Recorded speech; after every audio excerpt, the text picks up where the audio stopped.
Y'all said y'all wanted girl talk, so here we are. I'm very excited about this little series, I guess, or whatever you want to call it, because I really love having girl talks with my friends and stuff like that. So I was like, oh, that will be, if y'all hear a little tapping, that's Pootie walking around. Y'all know he never too far. I thought it would be very cute if every girl talk video we have like a little appetizer and beverage or whatever. So today's appetizer is salsa and chips.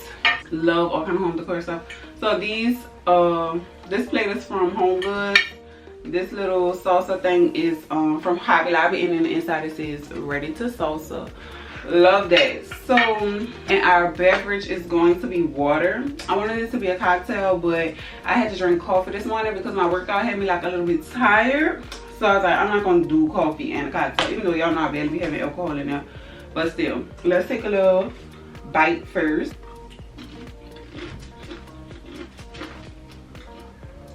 So good. Before we start the video, you guys, let's get cozy. Like, can we get personal? Y'all go put on y'all loungewear, get y'all a snack, y'all a cover and stuff, and let's really just get like cozy and vibe. Like, we really about to chat it up, okay? Like, let's act as if we on FaceTime. So the first one we have is what to do when you feel like you've outgrown your friends. That is a great question. I personally feel like people don't talk about that a lot, which is bizarre because I feel like it's more common than it seems to be, I guess. Let's think about it. Straight out of high school, or even go back further than that. Going in high school, you probably go in high school with a group of friends. By senior year, you probably don't have as many friends as you started off with freshman year. And then once you graduate, give it 2 years after that, you probably don't talk to half of people you talk to. So it's very common, but what to do, I would just say accept it for what it is, because it's not something you can, like, the more you grow, the more they grow. It's not something you can force no more. It doesn't always have to be like a fallout. Sometimes y'all really just grow y'all separate ways, go in different areas of your life, and y'all can't really relate to each other, like, you know what I mean? So it don't have to be no beef or nothing like that. It don't have to be like, oh, I feel like we outgrown each other, so we shouldn't talk no more. No, take it for what it is. If y'all talk every 2 years, just a little quick catch up, then that's just what it is. Like, if y'all went from doing everything together, always together, hang out, talk on the phone, all of these things like that, and y'all don't have much in common anymore because y'all life is very different, that's fine. But if it's like, oh, I want to go to lunch, meet me at lunch, let's like catch up, that's just the new normal of the relationship. It's not what it used to be no more. It's not going to be every day, every event y'all together. It probably will be very hard in the beginning because it's not something y'all used to. And for some people, it might be very easy because you literally cannot force it no more. But take it for what it is, and it'll get easier as you go. It's just a new normal that you're gonna have to adjust to, basically. Okay, the next one is if you see your friend, a boyfriend out with somebody else, what to do. I'm gonna tell my friend. Like, I'm gonna tell my friend. Why would I not tell my friend? Like, why would I let my friend be blinded by what's going on? And I know, girl, that's gonna eat me up in the future. Like, I seen him out with somebody, but I didn't tell you. No. And it doesn't have to be messily. I don't have to be like, girl, let me tell you what. No, it don't have to be none of that. Just like informing my friend. I'm gonna have to inform my friend some way. I just have to be like, heads up, your dude is like out with another chick, like, type stuff. I'm gonna just have to do that. Okay, next one, relationship advice.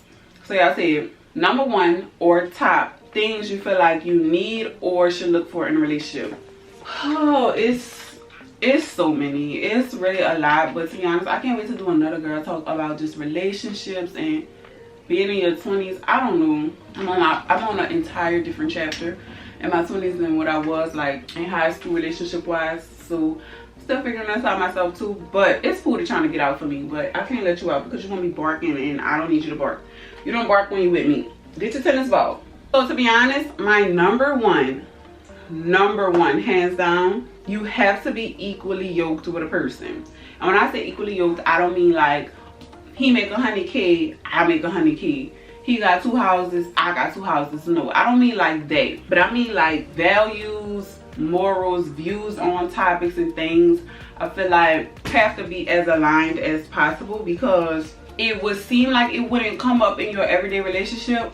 Like, say for instance, his views on marriage versus your views on marriage. It would seem like that wouldn't be a problem until you're married, but you think that way for a reason, which would trickle down into everyday things. His views on marriage might be that he don't like marriage, and your views on marriage might be that it's a very sacred experience and you love it. But why do you feel like that versus why do he feel like that? He might feel like that because he didn't see good marriages in his life, so he don't know how to treat a woman, or he didn't see good marriages in his life, so he have a wall up towards love. Like, you know what I'm saying? That stuff gonna trickle down into everyday experiences, everyday thoughts and stuff like that. So I feel like before anything, you have to be equally yoked. You have to ask people deep questions and very shallow questions to see what type of person they are. So like, that's the number one thing, because I feel like if you're not equally yoked, it's gonna either backfire, and when I say that, I mean just like end at some point, maybe messily, maybe not, or that person can grow, but it's some stuff that is very rooted in a person. Like, I don't know, I feel like the number one thing is you gotta be equally yoked, as equally yoked as possible. Okay, number 4 is advice on when to know your friendship is toxic. I feel like a friendship should be a very safe space, no judgment zone type of thing. I mean, relationships, period. If they're judging you about any and everything, like, come on. You can spot jealousy as well, like not happy for you for a certain situation. My friend could tell me she got a freaking free bubblegum out the bubblegum machine. We lit, like, you won't go to the casino because you seem very lucky today. You not about to wet my pants. Judgment, no, like, that's toxic to me. Or messy, he said, she said, like, you come and tell me all the mess you know. No, that's a red flag to me in a friendship. Like, somebody come and tell me about somebody else mess, like, no, that's too much. Or like, you talking about me to somebody else, like, and then this person come tell you, and it's like the only person that could have known that is that person.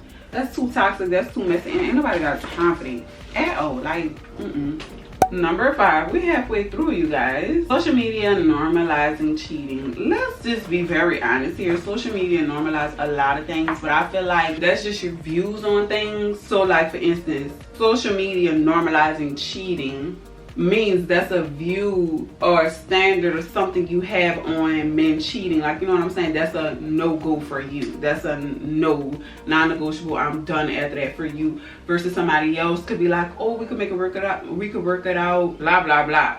That's very, you know, different opinions and things like that. I have a lot of things that I feel like is being normalized in this generation and on social media that I just feel like, but I guess at the end of the day, that is their own opinion and views on now. I never say never.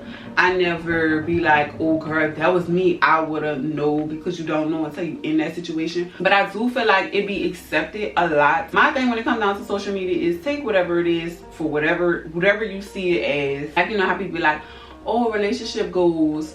Oh, and then there's somebody else like, oh, but you don't know what goes on behind closed doors. I don't care about what goes on behind closed doors. If this is a cute picture, then this is just a cute picture. Like, I'm not saying, oh, relationship goals, I want their relationship. No, I just think that's cute. And whatever that looks like for me, I want that for me. But I hate that, like, oh, friendship goals, yeah, but they fuss every weekend. Well, why would I be talking about that? I'm not talking about that. I'm talking about what I see. I'm taking this for face value right here. And I can't wait till me and my friends doing fun things like that. Whatever that look like for me and my friendship, or whoever that is around me, then that's what that is. But I'm just looking at this picture. That's it. That's all. Change who you follow. Follow people who you feel like you're equally yoked with, basically. I'm not about to follow the shade room and see the next best tea, the next best scandal. I'm not. Now, if they have something, you know, positive, somebody send it to me, or that's different. But just following them, checking it, no. Off social media, you know who you are at your core. You know your views, your value, things you value, your morals. Off social media, so that way nobody can influence you to change that or do otherwise. Okay, the next question is life after high school, or just topic basically. Life after high school for me, or just in general to me, is very different from what you be expecting it to be. Next month makes 3 years since I've been out of high school, right? It went fast as heck. I remember graduation like it was yesterday. Sometimes I feel like I graduated 10 years ago. Sometimes I feel like I graduated last year. Thought when I graduated, I was just gonna have everything together. Like I was gonna have my plan together. I was gonna have all that together. And to be honest, I feel like I just been figuring it out along the way for the last 3 years.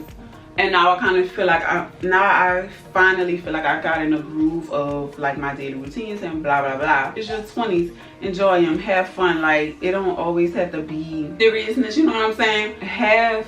Literally just have fun. Like you got your 30s to be serious, to be buying a house. Like of course investment property. Like just set yourself up as much as you can at the high school or whatever. Don't get into that hustle culture. Trust me, I love grinding and all that, but hustle culture is sometimes a bit much. So life after high school for me right now, I just want to focus on my YouTube, my social media career and all of these things like that, or just my career in general, because I don't want to box myself in. Yeah, still have fun, you know what I'm saying? Travel, go to basketball games, go to football games, go to college games, even if you're not in college.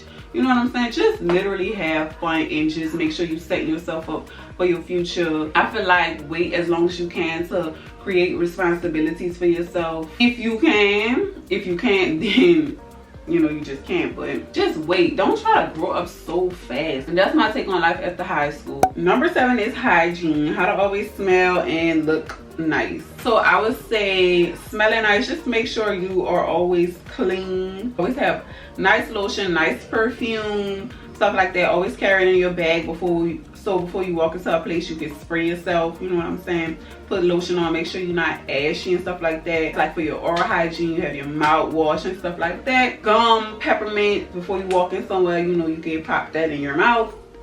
Or after you eat, you can pop that in your mouth. For look nice, I would just say make sure you always look neat and put together. I'm gonna do a full video on that, but yeah, the basics of that to me is just like make sure you're ironed, make sure your clothes fit nice, make sure your hair is intact. Even when you have a messy hair day, make sure your messy hair day don't look like you literally rolled out of bed and you did nothing, you didn't even try.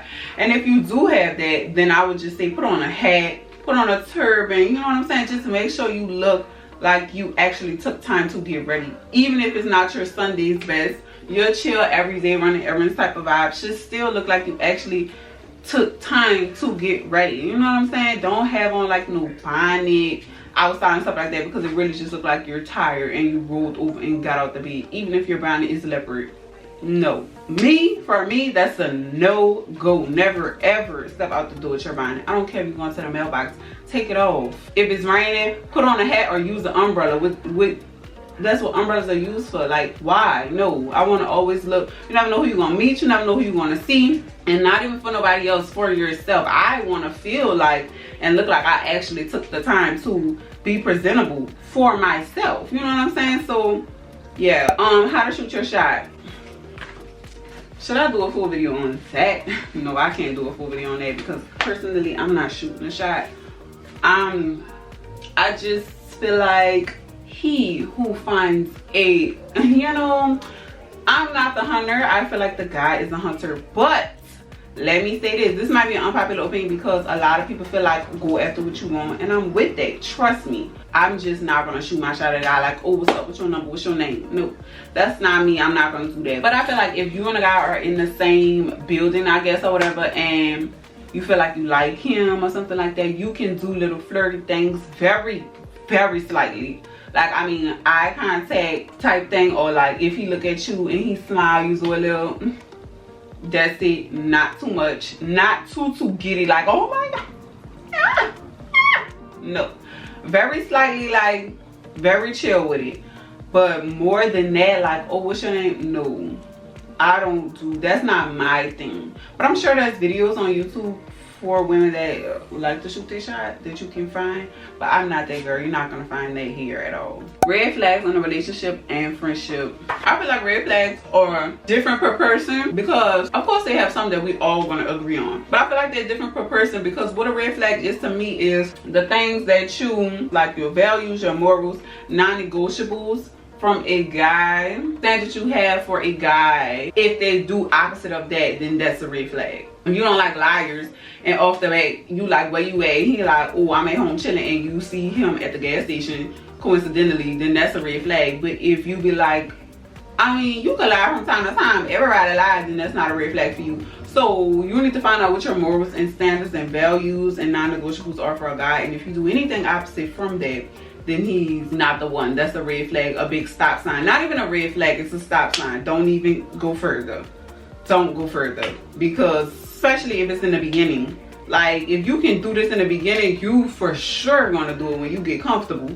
Like, no. So yeah, if you see manipulating behavior, no, red flag, red stop sign, out the door. Like, and the last one is morning routine must-haves. That's a good one, because y'all know I love, absolutely adore my routines. A lot of these things are just your perspective on this topic and what works for you.